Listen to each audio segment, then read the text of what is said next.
Assalamualaikum warahmatullahi wabarakatuh. Saya Sheila Nurholizah dari kelas 11 4A 15 Prodi Sistem Informasi Akuntansi. Nah, di sini saya akan menjelaskan studi kasus biaya dibayar di muka mata kuliah pemeriksaan akuntansi teori dan kasus. Nah, akuntansi ini merupakan proses mengidentifikasi, mengukur, dan melaporkan informasi ekonomi untuk memungkinkan adanya penilaian dan keputusan yang jelas dan tegas bagi mereka yang menggunakan informasi akuntansi tersebut.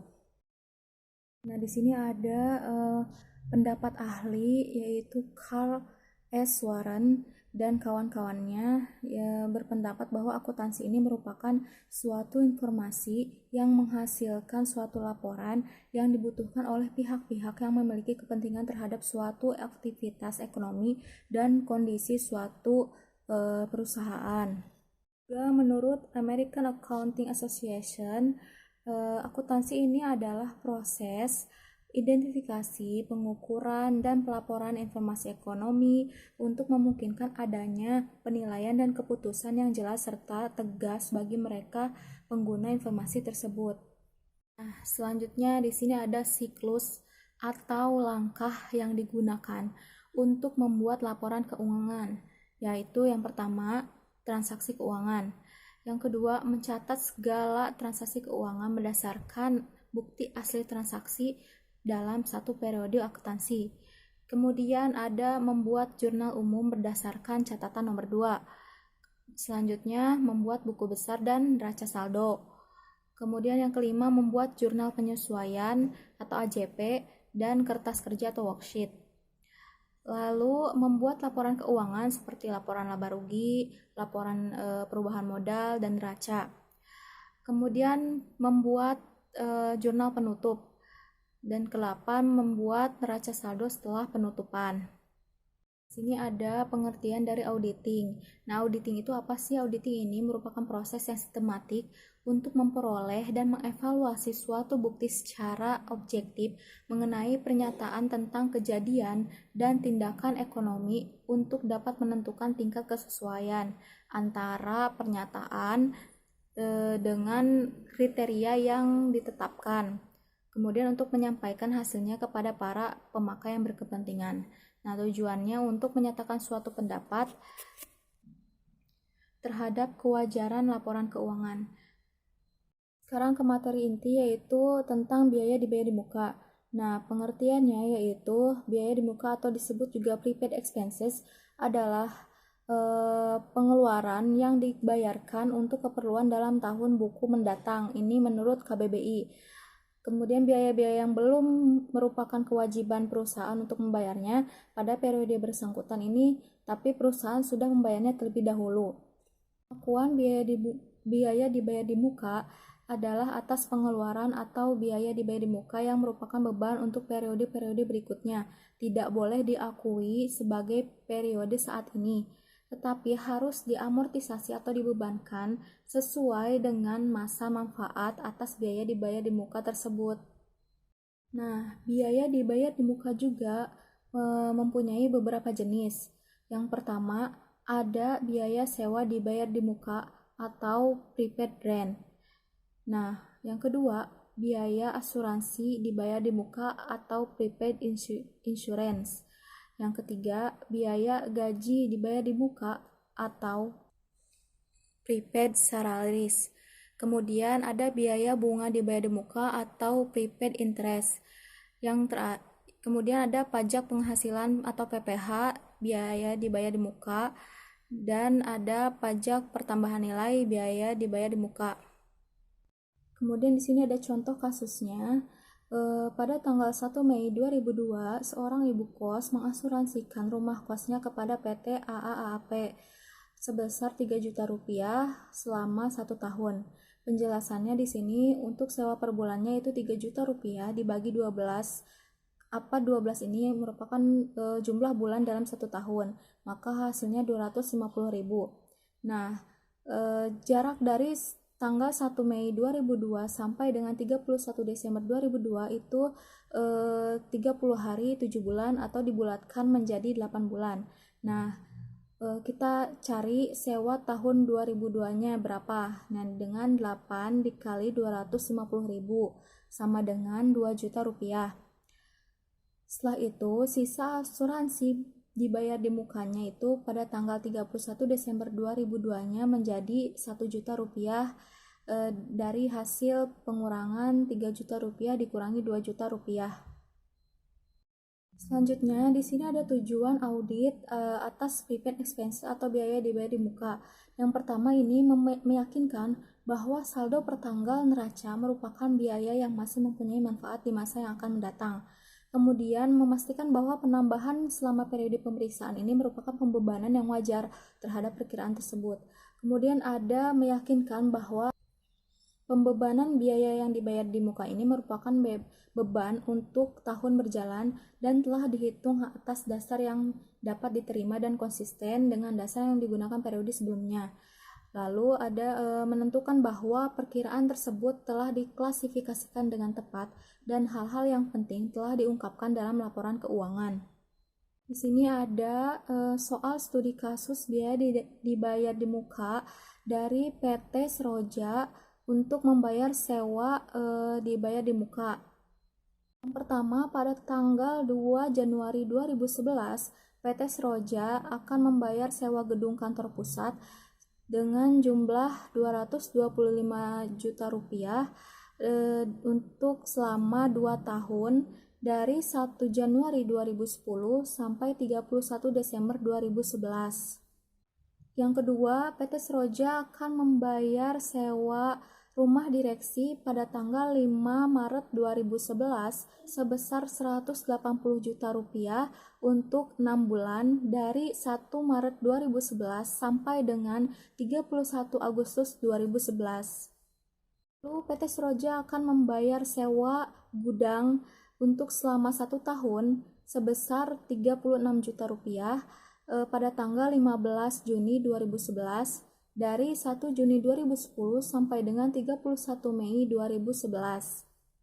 Seroja akan membayar sewa gudang juga untuk 6 bulan sebesar 21 juta rupiah pada tanggal 10 Oktober 2010. Nah, berjarak dari 1 Oktober 2010 sampai dengan 31 Maret 2011. Diminta untuk membuat kertas kerja audit untuk rekening sewa dibayar di muka tersebut. Tetapi sebelumnya kita akan melihat penjelasan atau langkah-langkah pengerjaannya terlebih dahulu sebelum ke working paper prepaid expenses. Untuk yang pertama, membayar sewa gedung kantor pusat. Nah, sewa per bulannya itu 225 juta rupiah dibagi 24. Kenapa 24? Karena jumlah bulan dalam 2 tahun yaitu 24 bulan. Nah, hasilnya sama dengan 9.375.000. Nah, kita hitung sewa pada tahun 2010-nya berapa.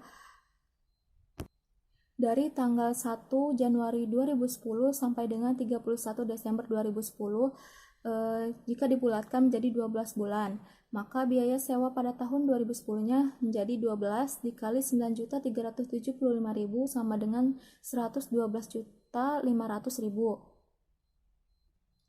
Kemudian tahun 2011 sama berjarak dari 1 Januari 2011 sampai dengan 31 Desember 2011 dibulatkan menjadi 12 bulan. Nah, kita hitung biaya sewa pada tahun 2011-nya menjadi 12 dikali 9.375.000 sama dengan 112.500.000. Maka, sisa sewa biaya dibayar di muka pada tanggal 31 Desember 2011 menjadi 225 juta rupiah dikurangi sewa pada tahun 2010 ditambah 2011 sama dengan 0. Kedua, membayar sewa rumah direksi.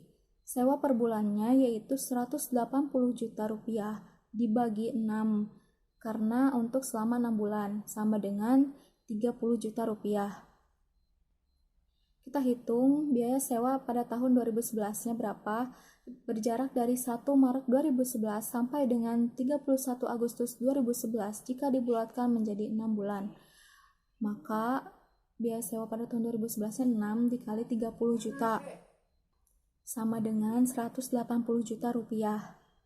Maka sisa sewa dibayar di muka pada tanggal 31 Desember 2011 menjadi 180 juta dikurangi 180 juta rupiah sama dengan 0. 3. Membayar sewa gudang untuk sewa per bulannya yaitu 36 juta dibagi 12 bulan sama dengan 3 juta.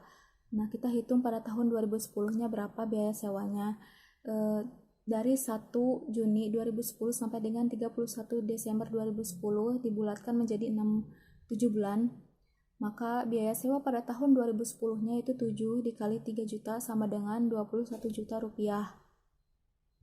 Kita hitung juga pada tahun 2011 dari 1 Januari 2011 sampai dengan 31 Mei 2011 dibulatkan menjadi 5 bulan. Nah, biaya sewa pada tahun 2011-nya menjadi 5 dikali 3 juta sama dengan 15 juta rupiah. Maka sisa sewa pada 31 Desember 2011-nya menjadi 36 juta dikurangi 21 juta ditambah 15 juta sama dengan 0. Selanjutnya membayar sewa gudang untuk selama 6 bulan. Nah, sewa per bulannya yaitu 21 juta rupiah dibagi 6 bulan sama dengan 3 juta 500. Kita hitung pada tahun 2010-nya dari 1 Oktober 2010 sampai dengan 31 Desember 2010 dibulatkan menjadi 3 bulan. Maka biaya sewa pada tahun 2010 3 dikali 3.500 sama dengan 10.500. Untuk tahun 2011 dari 1 Januari 2011 sampai dengan 31 Maret 2011 dibulatkan menjadi 3 bulan juga. Maka biaya sewa pada tahun 2011 3 dikali 3.500 sama 2011 menjadi 21 juta dikurangi 10.500 tambah 10.500 sama dengan 0. Sekarang kita lihat working papernya. Nah, keterangan untuk gedung kantor pusat periode 1 Januari 2010 sampai dengan 31 Desember 2011, saldo awal pada tanggal 1 Januari 2011-nya itu 112.500. Nah, pembayaran tahun 2011 itu terjadi pada tanggal 2 Januari 2011 dengan nomor bukti BK2/1/11 dengan jumlah 225 juta rupiah. Nah, di situ kita tulis sewa per bulannya 9.375 dan dibebankan sebagai biaya tahun 2011-nya yaitu 112.500. Nah, sisa sewa dibayar di muka pada tanggal 31 Desember 2011-nya itu 0. Begitupun untuk penjelasan yang pembayaran sewa dibayar di muka yang lainnya yaitu rumah direksi, gudang, dan gudang di Jalan Bestari juga sama seperti itu. Kesimpulannya dari materi ini yaitu biaya dibayar di muka ini merupakan biaya yang sudah dibayar di awal periode untuk pembayaran biaya sampai periode yang ditentukan. Biasanya ada sebagian biaya yang dibayar di muka, yaitu biaya yang dibebankan pada periode yang akan datang. Nah, biasanya juga perusahaan ini melaporkannya sebagai aset lancar ketika itu berkaitan dengan biaya yang diperkirakan akan dikeluarkan dalam 12 bulan ke depan. Dan itu bisa diklasifikasikan sebagai aset tidak lancar ketika melebihi 12 bulan. Sekian penjelasan materi dari saya. Mudah-mudahan bermanfaat bagi kalian. Wassalamualaikum warahmatullahi wabarakatuh.